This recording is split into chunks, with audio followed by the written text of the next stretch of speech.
ಬಂದಿಲ್ಲ ಅಂತ ಬೈಬೇಡಿ ನೀವು. ಸುತ್ತಮುತ್ತ ಗಿಡ ಮರ ಉಳಿಸಿದ್ದೀರ ತಾವು.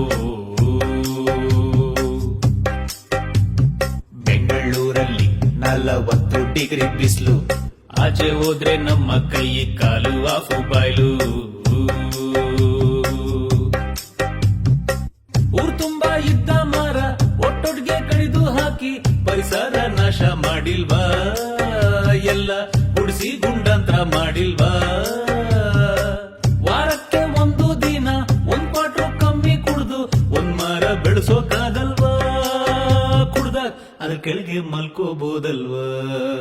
ನಾವು ಮರ ಬೆಳೆಸಬೇಕು, ಪರಿಸರ ಉಳಿಸಬೇಕು. ಸೆಕೆ ತಡೆಯೋಕಾಗ್ತಾ ಇಲ್ಲ, ಆಗ್ತಾ ಇಲ್ಲ ಇಲ್ಲ ಇಲ್ಲ ಇಲ್ಲ, ಚಾನ್ಸೇ ಇಲ್ಲ, ನೋ ವೇ. ಕೈ ತೊಳೆಯೋ ನೀರ್ನ ಗಿಡಕ್ ಹಾಕಿದ್ರೆ ನೀವು ಮುಂದೊಂದಿನ ಕೊಡ್ತೈತದು ನಿಮ್ಗೆ ಹಣ್ಣು ಹೂವು. ನಿಮ್ಮ ತಪ್ಪಿದು ಯಾರು ಬೈಬೇಡಿ ನೀವು. ಇನ್ಮೇಲಾದ್ರೂ ಮನೆ ಮುಂದೆ ಗಿಡ ಬೆಳೆಸಿತ್ತಾವು.